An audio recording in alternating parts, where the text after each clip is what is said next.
واصف علی واصف فرماتے ہیں، اگر ظرف نہ ہو تو اللہ کی نعمتیں انسان کو مغرور بنا دیتی ہیں۔ ناپاک زندگی پاکیزہ خیال سے محروم رہتی ہے۔ جب تک ایمان پورا نہیں ہوتا انسان بے غم نہیں ہو سکتا۔ حضرت علی رضی اللہ عنہ نے فرمایا، جو شخص تمہارے خون میں سے نہ ہو مگر پھر بھی تم کو عزت دے اور پیار دے تو بے شک وہ تمہارے لیے بہترین رشتہ ہے۔ آپ نے فرمایا، 3 چیزیں ایمان کو تباہ کر دیتی ہیں: امیروں کی محفل، عورتوں کی صحبت اور جاہلوں سے بحث۔ حضرت علی رضی اللہ عنہ فرماتے ہیں، خدا سے جب بھی دعا مانگو تو مقدر مانگو، عقل نہیں، کیونکہ میں نے بہت سے عقل والوں کو مقدر والوں کے در پر دیکھا ہے۔ آپ نے فرمایا، ہر سنی ہوئی بات کو بیان نہ کرو ورنہ تمہاری بے وقوفی کے لیے یہی بات کافی ہوگی۔ تیرا نفس تجھ سے وہی کام کروائے گا جس چیز کی تو نے اسے عادت ڈلوائی ہے۔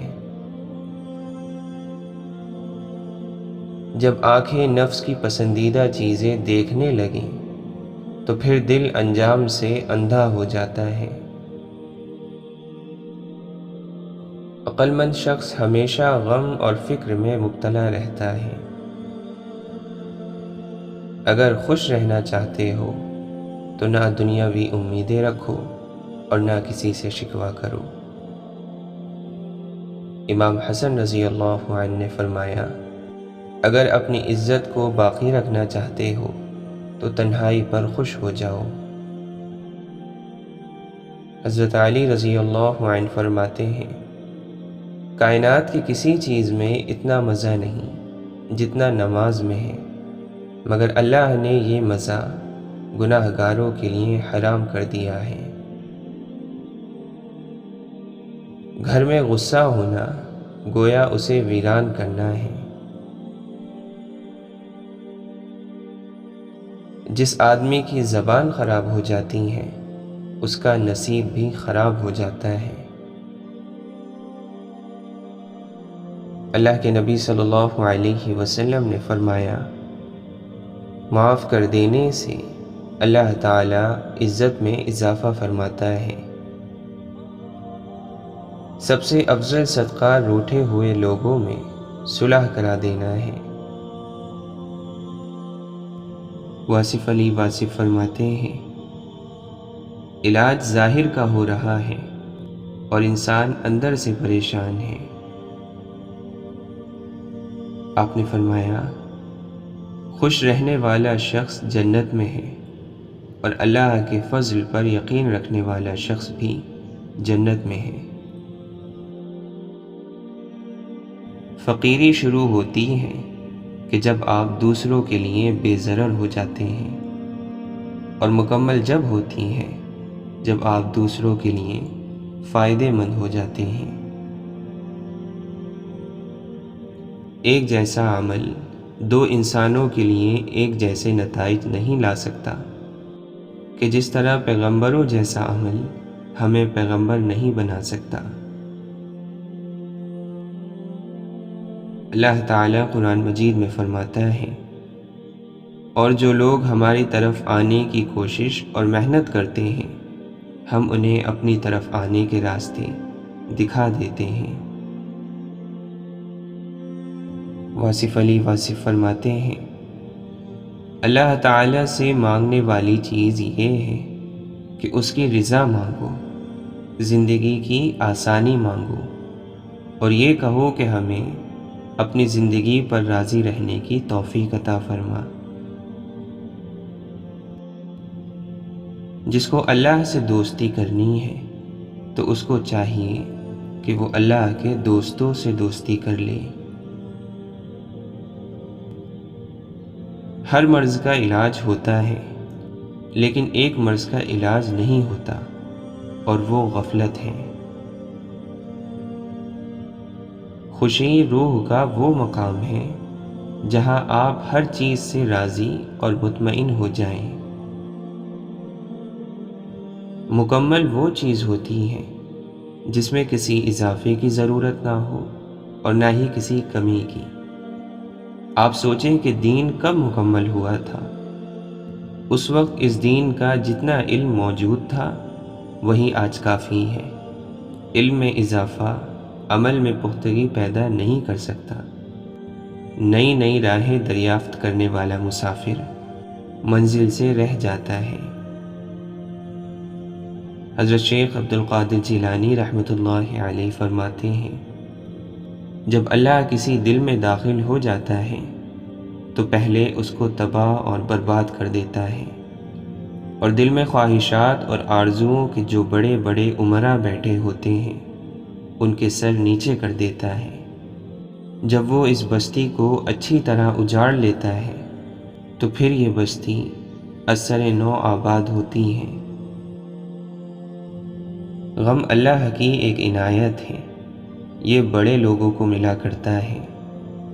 غم ولی بنانے کا ایک بہت تیز راستہ ہے۔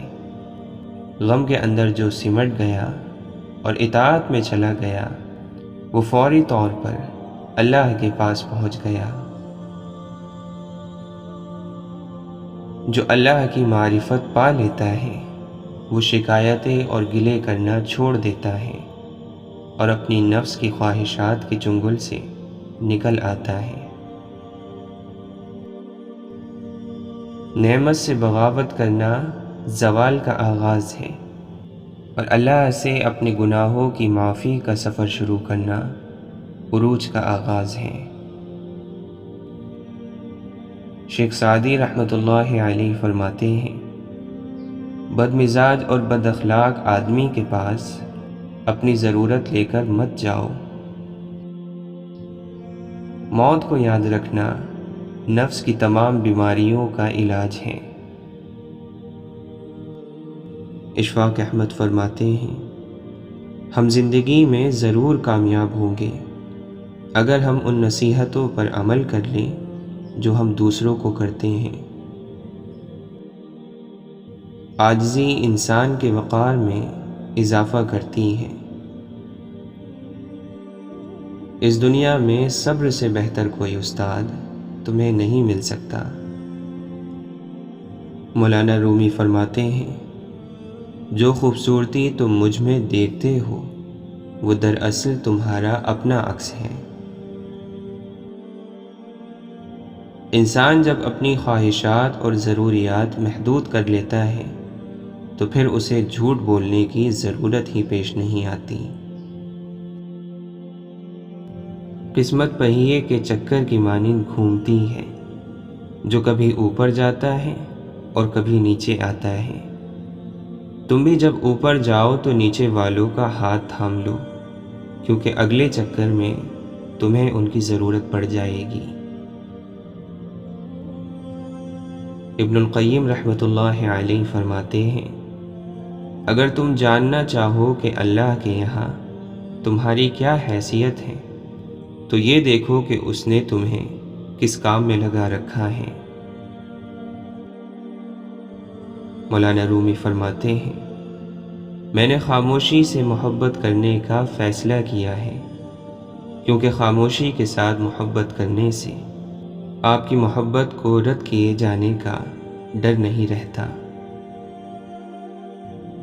عبادت کی تمنا اور خواہش اللہ کی عطا ہے، اور عبادت کو لوگوں پر ظاہر کرنا تیرا نفس ہے۔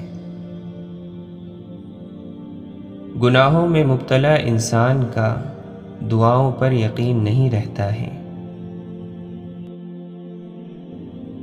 رب کو عبادت سے اور مخلوق کو اپنے اخلاق سے راضی کرو، دنیا اور آخرت دونوں میں خوش رہو گے۔